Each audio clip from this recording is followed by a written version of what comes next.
రాబోయే రోజుల్లో చాలా ప్రమాదకరంగా తయారవుతుంది.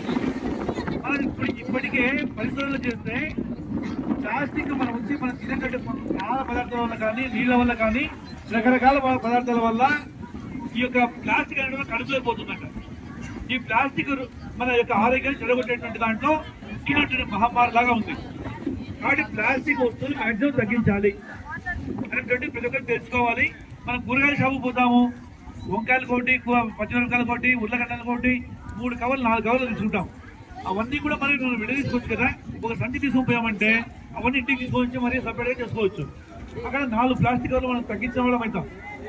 ఇది ఒక బాధ్యతగా మనము ఏం చేయాలి, మేము ఎక్కడికి పోయినా కూడా బ్యాగ్ తీసుకొని పోతాం. ఏం సార్ అంటారు, లేదమ్మా నాకు వచ్చి 4 ప్లాస్టిక్ కవర్లు తగ్గించినా కూడా నాకు ఒక్కొక్క వ్యక్తి కొన్ని లక్షల ప్లాస్టిక్ కవర్లు వాడకం తగ్గుతుంది, కాబట్టి నాకు ఇవ్వు అని చెప్తాను. ఇప్పుడు చక్కెర